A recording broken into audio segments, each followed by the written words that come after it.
తాకట్టులో ఉన్న బంగారాన్ని విడిపించి ఆ రోజున్న మార్కెట్ ధర కట్టి మిగిలిన డబ్బును మీకు అందిస్తుంది కొమ్మూరి గోల్డ్. నమస్తే, నేను ముఖేష్. గోకర్ణ గౌరవాన్వితులు, శాక్తేయ సహస్ర కిరణ బిరుదాంకితులు, శక్తిపీఠం వ్యవస్థాపకులు పూజ్యశ్రీ డాక్టర్ స్వామి శాంతానంద పురోహిత్ గారు మనతో పాటు ఉన్నారు. వారితో మాట్లాడే ప్రయత్నం చేద్దాం. గురువు గారు నమస్కారం. శ్రీమాత్రే నమః. చాలామందికి కఠినమైన సమస్యలు ఉంటాయి.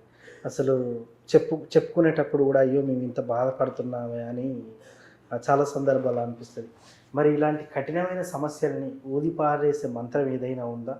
సో ఇలాంటి కఠినమైన సమస్యలు విపరీతంగా ఎదుర్కొంటున్న వారికి మీరు చెప్పే లేదా మీరు ఒక చిన్న సజెషన్గా ఇచ్చే మంత్రం ఏదైనా ఉందంటారా? ఆ మంత్రం ఏంటి? ఆ మంత్రాన్ని ఎలా చదవాలి? చదవడం వల్ల నిజంగానే ఈ కఠిన సమస్యల నుండి మనం బయటపడతామా? మీరేం చెప్తారు? అంటే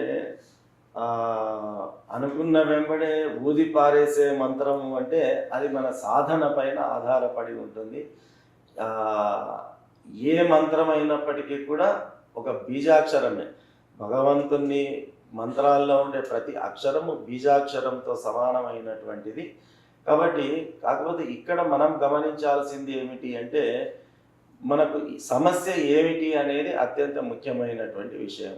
ఉదాహరణకు జీవితంలో ఆ కుటుంబంలో అనారోగ్య సమస్యతో వాళ్ళు సతమతం అవుతున్నారు. అదే వాళ్ళకు పెద్ద పరీక్షగా ఉన్నది.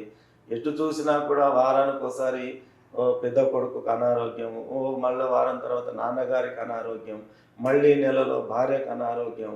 ఈ రకంగా కొంతమంది తరచుగా హాస్పిటల్ చుట్టే తిరుగుతూ ఉంటారు. అంటే వాళ్ళకి అతిపెద్ద సమస్య ఏంటి కుటుంబంలో అంటే ఆ అనారోగ్యం అనేటటువంటిది అతిపెద్ద సమస్య. అటువంటి సందర్భంలో మనకు మహామృత్యుంజయ మంత్రము అనేటటువంటిది మనకున్నది.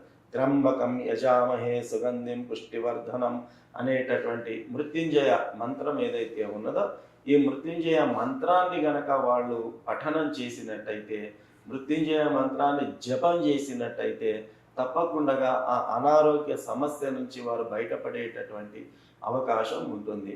లేదు ఏ కార్యాలు చేయడానికి పోయినా ఏవో ఒక విఘ్నాలు వస్తున్నాయి, సంకల్పించినటువంటి కార్యం ముందుకు సాగడం లేదు.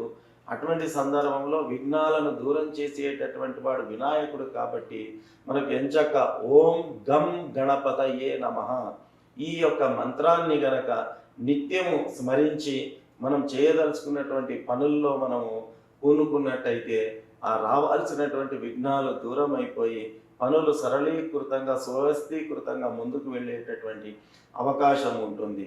లేదా మనకు మనోధైర్యము తగ్గిపోతుంది, సెల్ఫ్ కాన్ఫిడెన్స్ రావడం లేదు, ఏ పని చేయాలన్నా కూడా ధైర్యం సరిపోవడం లేదు. మరి ఇటువంటి సందర్భంలో మనకు దుర్గాదేవికి సంబంధించినటువంటి మంత్రాన్ని గనక మనం పారాయణం చేసినట్టయితే ఓం దుమ్ దుర్గాయ నమః ఈ నామ మంత్రాన్ని గనక నిత్యము జపం చేసుకున్నట్టయితే ఆ రకమైనటువంటి ఒక మానసిక స్థైర్యాన్ని పొందేటటువంటి అవకాశం ఉంటుంది. ఆ రకంగా మనకున్న సమస్యలను ఆధారంగా చేసుకొని ఏ సమస్యకు ఏ మంత్రాన్ని పఠిస్తే ఆ సమస్య పరిష్కారం అవుతుంది అనేది ఒక చక్కటి మార్గనిర్దేశనము మనకు శాస్త్ర పురాణాల్లో మనకు తెలియచెప్పడం జరిగింది. ఖచ్చితంగా ఆ రకమైనటువంటి మంత్రాలను గనక నిత్యము జపం చేసుకున్నట్టయితే, నిత్యము పారాయణాలు స్తోత్ర పారాయణాలు చేసుకున్నట్టయితే తప్పకుండా ఆ కష్టాలను 100% దూరం చేసుకోవచ్చు. సో కఠినమైన సమస్యలు దూరం అవుతాయి అంటారు. అవును, తప్పకుండా. సో అంటే ఈ రిజల్ట్ మనం ఎన్ని రోజులు చదివితే కనిపిస్తుంది అనేది కూడా ఒక ఇంత ప్రశ్న వస్తుంది సార్. ఒకనొక చూసే వాళ్ళకి మనం ఏం చెప్పదలుచుకున్నాం అంటే ఇక్కడ ఒక విషయం మనం గమనించాల్సింది ఏమిటి అంటే మానవ ప్రయత్నం అనేది ఒకటి ఉండాలా, దానికి భగవత్ అనుగ్రహము కూడా తోడు కావాలా. ఒక వాహనం నడవడానికి ద్విచక్ర వాహనం ఉంది అంటే 2 చక్రాలు ముఖ్యమైనటువంటివి. 2లో ఒక చక్రం లేకపోయినా కూడా వాహనం ముందుకు వెళ్ళేటటువంటి అవకాశం లేదు. అట్లాగే మనిషి జీవితంలో కూడా మానవ ప్రయత్నం అనేటటువంటిది ఒక చక్రం అయితే భగవంతుడి అనుగ్రహం అనేటటువంటిది కూడా ఒక చక్రము. కాబట్టి మనం ఎప్పుడైనా కూడా మన శాస్త్రం ఏం చెబుతుంది అంటే మనం సంకల్పం చేయాలి, కర్మ చేస్తూ వెళ్ళాలి, ఆ ఫలితం అనేది భగవంతుడి పైన వదిలిపెట్టాలి. ఎందుకొరకు అంటే భగవద్గీతలో శ్రీకృష్ణ పరమాత్ముడు మనకు చెప్పినటువంటిది. కర్మణ్యేవాధికారస్య మా ఫలేషు కదాచన. అంటే కర్మ చేయడము మాత్రమే నీ పని, చేసిన కర్మకు సంబంధించిన ఫలితం నీవు ఆశించవద్దు అని చెప్తున్నాడు. ఎందుకొరకు అంటే మనము చేసేటటువంటి దానిపైన ఫలితం అనేటటువంటిది ఆధారపడి ఉంటుంది. మనం ఎంత చిత్తశుద్ధితో చేస్తాము, ఎంత శ్రద్ధాభక్తులతో ఆ మంత్ర జపం చేస్తాము అనేటటువంటిది ముఖ్యమైనటువంటి విషయం. చాలామంది ఏం చేస్తారు అంటే, మీరు ఈ సమస్య తీరాలంటే ఈ మంత్రం చదవండి అని చెప్పారనుకోండి, ఉదయం స్నానం చేసి వచ్చి కూర్చున్న వెంబడే ఏదో డ్యూటీ మాదిరిగా టకటక టకటక కూర్చొని ఒక 2 నిమిషాల్లో అది అయిపోయింది అని చెప్పి వెంబడే లేచిపోతూ ఉంటారు. అంటే ఒక వస్త్ర శుద్ధి ఉండదు, ఒక శరీర శుద్ధి ఉండదు, ఒక ఆత్మశుద్ధి అనేటటువంటిది ఉండదు, ఆసన శుద్ధి అనేటటువంటిది ఉండదు, పాత్ర శుద్ధి అనేటటువంటిది ఉండదు. ఏమీ లేకుండా ఏదో ఈ మంత్రం రోజుకు ఒక 21 సార్లు చదవమన్నారు అని చెప్పి ఓం గం గణపతయే నమః ఓ 21 మార్లు చదవండి రోజు అని ఎవరో గురువు గారు చెప్పారంటే కూర్చోవడం, ఓం గం గణపతి ఓం గం గణ ఓం గం అంటే కనీసం ఉచ్చరించాల్సిన రీతిలో ఉచ్చరించకుండా, దానికి వెచ్చించాల్సిన కాస్త సమయం వెచ్చించకుండా తను ముందు ఉండేటటువంటి పనులపైన దృష్టి పెట్టుకొని ఏదో మమ అనిపించుకున్నట్టు ఇక అయిపోయింది, నేను మంత్రం చెప్పాను వెళ్ళిపోయాను అంటే, ఈ రకంగా మనము ఎన్ని సంవత్సరాలు జపం చేసినా కూడా దాని ఫలితం అనేది మనకు వచ్చేటటువంటి అవకాశం లేదు. కాబట్టి యద్భావం తద్భవతి.